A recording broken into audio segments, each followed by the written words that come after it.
It's gonna drive me insane. Ladies and gentlemen, welcome back once again to another episode of Vanilla Minecraft. Just over here at our villager breeding and trading area, which is a little bit of a mess at the moment, and I've been trying to stockpile emeralds a little bit before 1.14 hits. And that's because, well, obviously in 1.14, emeralds are a little bit harder to get. I think I'm going to be good at this point. This should hold me over for a little while, and honestly, I don't actually trade these guys all that often, so that should be good. Now, 1.14 is very much right around the corner. In fact, as I'm recording this, the update is probably already out, even. Kind of jumped on here last minute to try and take care of some of this stuff. So, yeah, that's exciting. It'll be interesting to see what we do with certain builds, particularly our villager system here, because obviously this is not very well suited to the new mechanics. So, not entirely sure what we're going to do about that just yet. I could modify this build to make it work, but that also kind of breaks the really simplistic and clean style this build has going on, which is why I liked it in the first place. So, we may actually end up tearing this entire thing down and replacing it with something a little better suited to the new mechanics. Not entirely sure just yet. I was actually contemplating doing a one-off video where we really dive into all of the new villager stuff. That way, well, one, I could teach people about it, and two, I could learn about it myself. So I could learn what I actually wanted to do at this place. That's not what we're doing today, though. Today we're actually going to be going to a totally different project and working on something there. And that is the fantasy biome. It's been a little while since we've been over here. That transition, by the way, was the transition into 1.14, so we now have the new textures and the new lighting issues and the new chunk loading issues and all of that fun stuff. Yeah, this update's a little rough. Hopefully there's a 0.1 version in the near future because I am sick of trying to fix those things. Anyway, we're over here in the fantasy biome, and there's a few different things I want to take care of today. First and foremost, I need to expand our flower farming situation. That is, after all, the main reason this place even exists, to act as our flower farms. And, well, 1.14 actually changes those slightly, so we're going to need to do a little bit of testing to see where we're at with that. And I also have a new farm to add to this in general, because we still need the 2 tall flowers. So we're going to be taking care of that today. We may also try and address our portal situation, because that's still kind of lame. Our portal is just over there in that little hole in the wall, which is pretty boring. But before I take care of any of that stuff and start talking about what's going to be happening with this place going forward, there's a few other things I want to take care of. Just a couple small little changes. One is this little stream right here. So I kind of threw this in a little lazily, if I'm honest. I like the idea of having a stream going through here, and there's a few builds I have in mind that I want to tie into it, but the way that I did it just looks pretty bad. So I want to go through here and clean this up a little bit. I'm still not going to make it look really fancy and fantastic, because I still don't know what exactly I want the underwater areas of the biome to look like, but I want the general shape to be improved. So what I'm going to do is probably widen this just a little bit and also make it a little more shallow. That'll work out better later on. And just generally make it look like it wasn't blown up with TNT, because that's totally how I did it, because I was lazy. So that's the first thing. The other thing I want to try and do is, unfortunately, get rid of the concrete waterfall. I still really like the concrete waterfall. I like the concept of it, but in the current state of the biome, it doesn't really work very well. Now, it may return in the future. For today, I'm going to replace it with just a normal waterfall, just something to be a placeholder and, look okay for the time being. But in the future, what I may want to do, once the biome is a little more established and we have things a little more sorted out thematically, we'll be talking about that later on today as well. Once we have that stuff a little more sorted out, I think I'm going to take this world into a single-player world, take a backup of it, I should say, and convert the entire terrain over to concrete powder.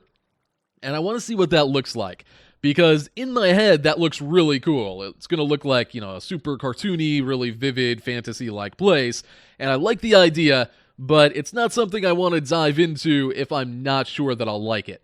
So, at some point, we're going to do that little test, and if we decide to keep the concrete powder aesthetic in this area, I will probably find a way to make the concrete powder waterfall work. I think it would look good if the cliffside was a lot taller and it had a lot more size to it. I think that would help out quite a lot. So, that's something we're going to be trying out again in the future, and I'm kind of looking forward to it because I do want to make it work, but we'll see how things go. For today, however, and for the time being, I'm going to go ahead and just replace it with a normal one. So, I'm going to go ahead and take care of those two things really quick, and then we'll go and focus on the flower farm? Flower farm stuff, and we'll go from there.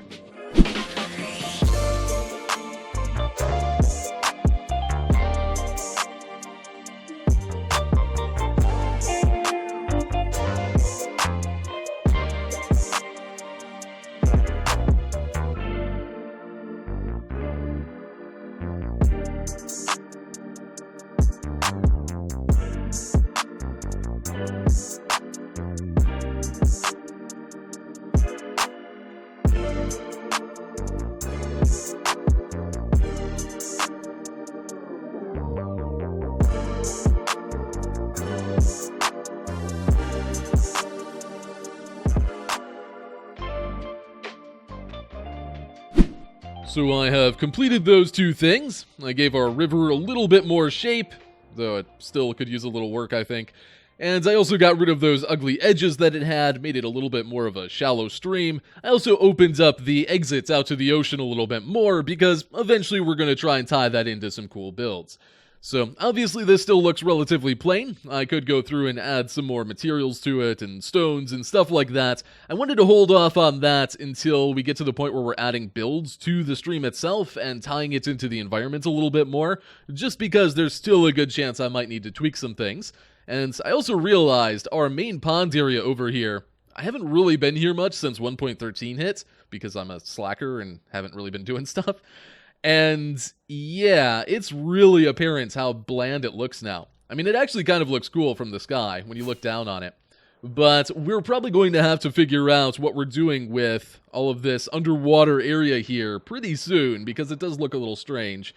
So that's going to be an interesting challenge, because we don't have much vertical space to do builds and stuff down there, so not entirely sure what we're going with just yet. I did, of course, also throw in the waterfall, which... I mean, it's a waterfall. I should probably try and break up these really long straight lines that we have. Maybe make it bounce off a stone or something, or kind of split. I don't know. Something to make it look like it's not just a big rectangle of blue. But for the time being, at least to have the general idea and the shape there and stuff, I think that'll do just fine. I didn't want to spend forever on it because, well, we have to move on to more important things. Most notably, the Too Tall Flower Farm. So we have our main flower farms, these two single ones we have over here, and those, at least prior to 1.14, got us every single type of single tall flower. We're actually going to have to run a little test and see which ones we're missing now, but we do still need a farm for the Too Tall flowers. That's kind of the big thing I want to try and take care of. And I was thinking about this for a little while, because obviously we could just cram a Too Tall flower farm underground and hook it up to our storage system and just be done with it, but that's really boring. Obviously we want to try and make some kind of build for it. And I think what I want to do is create a build that represents one of the natural Too Tall flowers in the game.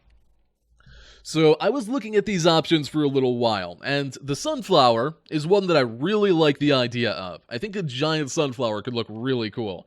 However, I'm going to hold off on building that one for a little while because I may want to tie it into a different kind of build. For example, we may want to build a mini giant sunflower plants. You know what I mean, right? We may want to build a small group of giant sunflowers at some point somewhere in the biome, because I think that might look really cool. So we're going to save that one for the future. My first real choice was actually between the rosebush and the peony, because I really like the idea of creating a more kind of flower bush looking thing somewhere here in this biome. But when I tried to do that, it just didn't quite work out very well. The problem I was actually running into was the flowers themselves. I wasn't sure how to get a good mid-sized giant flower bud to look decent. Because on the smaller end of the scale, we have these little guys, which look good for what they are, but they are objectively small when it comes to our giant flowers here. But then, you kind of go all the way up to having these giant flowers over here, and that's way too big for what I was thinking. And I couldn't really strike a good in-between size with them that looked good. I mean, we have like the bellflower over there, which arguably those are a little too big for what they are. But for some reason, I couldn't really get that scale of flowers like that to look good for these particular builds. So I'm going to continue working at that because I do still really want to have at least some kind of flower bush in this area. I think that would be a really cool thing to have. But for today, we're going to skip over these two as well. And that leaves us with the lilac. Now, the lilac's kind of an interesting one. Obviously, we can't build a farm inside of it because it's very narrow, but I think it can look kind of cool. At the very least, it'll look interesting, so that's good enough for me, I suppose. So what we're actually going to end up doing, because this is very skinny, is building the too tall flower farm underground and then trying to tie it into the flower itself somehow. We'll build an indicator on it, maybe a bone meal loading system, something like that worked into the base of the flower so that we can, say that that's our too tall flower farm. So that is the plan going forward. We're going to build a giant 50 block tall lilac and have our too tall flower farm underneath. Now, I'm not actually sure where that's going to go just yet. Obviously, we want it close to our storage system. I don't really want it to crowd our stream, our ponds, or our ocean, and going that way is a bad idea because I'm probably going to be leveling out that terrain a lot over the course of the next few times we're over here. So, yeah, I think pretty much the only real choice for where I can put this, that is at least a good idea, seemingly, is right around here, in the middle of this open space that we already have. It's not perfect, I kind of would have preferred not to do that, but I think it's going to be the best choice for us. So, I'm going to go ahead and get to that, building a giant lilac and all of the farming stuff associated with it, and I'll get back with you guys and we can check out how it all works.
So there is our lilac, looking kind of like the vanilla Minecraft lilac, I suppose. I think overall it turned out okay for what it is. There's a few spots that are still a little rough looking, and I can probably go in and improve those a little bit. And, I mean, to be honest, the entire flower feels a little weird to me. I'm not entirely sure why that is, but I don't know, something about it just feels kind of strange. I suppose the vanilla lilac texture is actually kind of weird in the first place. It's not actually what lilacs look like, so yeah, I guess it's just kind of a weird flower design to begin with. So that's what I'm going to blame it on. Certainly not my building skills, definitely not that. So yeah, that's going to be our lilac, I suppose. Again, I may go back and tweak it a little bit, but of course the important thing here is actually the farm underneath. We also have a trader llama that's going to be hanging out here for a while now. The trader that actually brought this guy in was hilarious, by the way. He spawns in while I was working on the redstone down below, and I heard him humming and hawing up here for a little while. And then all of a sudden things sounded really awful out here, like someone was dying. And I came up, and sure enough, some zombies had spawned on top of the flowers and had fallen down and were chasing him around. And it was very Benny Hill-esque. They kept going in circles around the stalk of the flower here. But then, for some reason, even after all of the zombies burned up and died, the wandering trader just kept running. Like, full speed, like super-duper Sonic mode. For 30 straight minutes, he was just bolting back and forth all over the place. It was pretty special. Anyway, that is our lilac. So let's actually go ahead and take a look at all of the farm stuff underneath. So of course the 2 tall flower farm itself is relatively simple. All we really need to do is bone meal the 2 tall flowers, pick up the output from that, and store it somewhere. But because we're down here underground, well, there's actually a couple extra steps involved. So we've got our redstone line coming in, or it will come in, and we'll talk about that in a bit. But basically we have a redstone signal come in, and that's just going to trigger this comparator clock, which will constantly trigger the bone meal, so the flowers are just going to keep spouting out new ones. And it will also trigger the dispensers down below, which are where the flowers will end up getting collected to via our hopper minecarts that pull them through the dirt, and then they get dispensed from that same redstone line. So obviously I need to take that channel as well. Again, we'll talk about that in a moment. So as far as the actual functionality of the farm itself, that's pretty much it. I mean, we have some stuff to connect up to our storage room yet, which we'll be taking care of, but the farm itself should be completely functional with just those couple pieces. However, obviously we need a way of supplying it with bone meal. Now, I could have just put hoppers into the back of these dispensers and thrown bone meal into the hopper chain, and it would have worked fine, right? It would have worked out okay, but it would have been a little uneven, and it would have led to some problems. I mean, not really, to be honest. It would have been fine, but I like to over-engineer things, even just slightly. This is still very simplistic, but I think it improves the system just a little bit. So basically what we're doing here is up above we have a shaft that we can throw bone meal into. I've actually disguised the opening of this with a pressure plate and a little stone nearby. It opens up a tunnel that you can throw bone meal into, and that'll just get picked up by the hopper chain. Now I do actually need to upgrade this because, well, that's actually really slow. Hoppers can only move items so fast, and it's not particularly quick when you're throwing in dozens of stacks of something. So I'll probably have to come back and add some kind of system using a stack of like hopper minecarts or something. I'll look into that myself. But for right now, you just throw them down the tube, and those bone meal will then get filtered into this chest right here. So basically, the way that this works is that this chest will gradually fill up with bone meal. And once it reaches a certain threshold, it will then start unloading into the chests below. And I do that so that it evenly distributes. If you just kind of try and push the bone meal down as it comes into the chest above, it'll always go into the same one, because it's just going one at a time. You need multiple things to be filtering out for it to evenly split. So I split that between these two sides here, and then those filter into our dispensers directly. Now, these chests are not set up to automatically do that properly. Because the bone meal is flowing into these one at a time, if there is space in the dispensers or even just in the hoppers below, it will always prioritize one over the other. The thing is, because I'm going to be throwing so much bone meal in here at a time, because I have absurd amounts of this stuff, well, it's actually going to overflow our dispensers, our hoppers, and back up into the chests every time anyway, and from then on, the game itself will automatically split all of it evenly for us. So that kind of works itself out relatively easily. Now, of course, there is still one missing piece to this, which is, well, how do we know when the bone meal is low? How do we know when we need to throw more into the system? And for that, I've actually put an indicator up in the stem. So in order to do this, I came up with a simple block swapper design that would fit inside of the stem of our flower, and I trigger that anytime the system down below runs a little bit too low on bone meal. Essentially what I'm checking for is to see that we don't have any excess bone meal beyond the dispensers themselves. So once all of the hoppers behind the dispensers of our main flower farm down below run out, this will actually trigger and swap one of the blocks out on the front of the flower for a red block. And then of course we can throw more bone meal in through the system up here, and that will switch it back down to green. So that's how that works, nice and easy. So I think that pretty well covers our giant lilac and the 2 tall flower farm down below, but of course that farm still needs to be hooked up to our central flower storage system. And there's a couple different things we need to do. One, we need to actually drag the output from our 2 tall flower farm over to our storage system. So we're going to have to make some kind of tunnel to transport the items, and then hopefully item elevate them up in the same block that we do with the single tall flowers, for the sake of simplicity. And then, of course, we also need to have a way to turn our 2 tall flower farm on, which is already set up inside of the storage system. I just need to drag the redstone line over. So that should be nice and easy. Now, while I'm actually working here at the storage system, I would also like to add in the 2 new chest columns that we're going to need for the cornflower and the lily of the valley. And while I do that, I would also like to run a test on the 1 tall flower farms that we already have. Because prior to 1.14, we could get every single type of flower from the 2 flower farms we have, but because the pattern has changed with 1.14, well, there's a good chance that we're actually going to be missing some flowers now. If we do get extraordinarily lucky, there is a chance we could just have all of them already, but realistically, that's not likely to happen. So I'm going to go ahead and take care of all of those things, and I'll get back with you guys, and we'll see where we're at with our flower farms. Whew, okay, so that took a while. Lots of things were broken during that time. I had to move item elevators over, I had to tweak our main flower farm, I had to restructure a lot of the stuff in the storage system. Lots of things got broken while I was trying to make all of this work. But in the end, it does work. All of our flower farms are running, and they all lead to our storage system. And surprisingly, they actually work fairly well. So as it turns out, after 1.14 and the new flower additions, we didn't lose any of the old flower types. All of them still show up in our system to some extent. Now, they're not all equal. There are some that kind of lag behind, particularly the allium. That one actually lags behind quite a lot compared to some of the tulips, for example. So that is something we are going to have to account for in the future and kind of compensate for. But the fact that every single flower type still shows up at least a little bit is really quite impressive. So that's one thing. The other thing is that we actually gained the cornflower. So we went through the transition to 1.14 and we didn't actually lose any flower types. Instead, we gained one of them.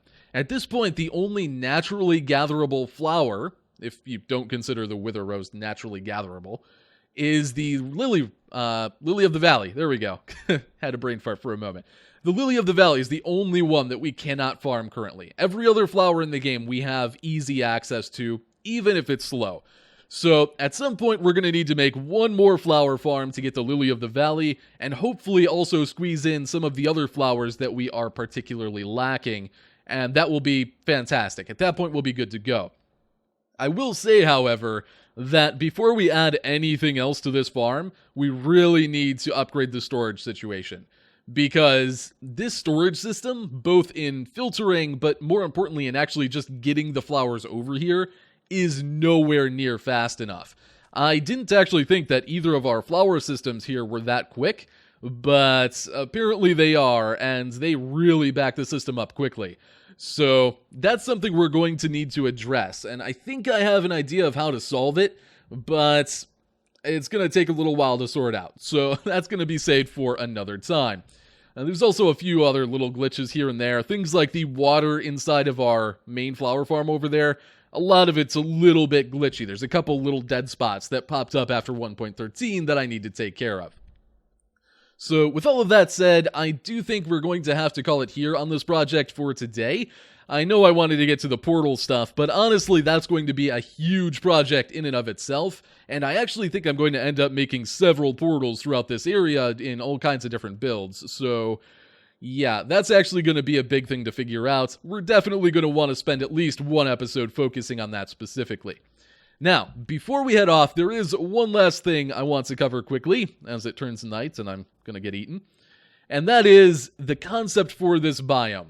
This is something we've talked about very briefly before, but it's something I really want to establish as we start going forward with this, now that we have our flower farms mostly good to go. So, this biome, which I've commonly referred to as the fantasy biome, is kind of slowly coming along, right? We've been over here a handful of times, we've built some giant flowers, and everything's looking kind of cool. But it doesn't really have a strong theme to it. It doesn't really have anything that connects it together, or anything that makes it just more than a bunch of giant plant builds. Now, we've talked about adding things like giant animals, a giant bee flying onto our flower, or a giant toad sitting on the coastline, something like that. I think that would be really cool, and I definitely intend to do it. But I would like the biome to have something a little bit more than that. Something a little bit more, cohesive. Something that gives it a little bit more of a strict theme to it. And in my head,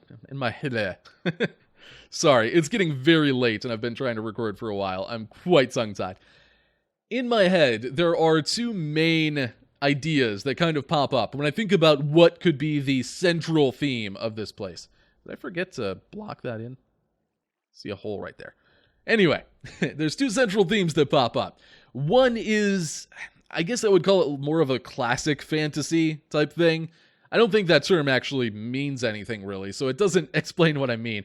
I was thinking something along the lines of, say, a mushroom village, something like the Smurfs would live in, right? Having something like that somewhere, having something like a giant beanstalk with like little fairy houses dangling off of it, that kind of stuff. Like a kind of fairy-esque fantasy is kind of what I'm getting at.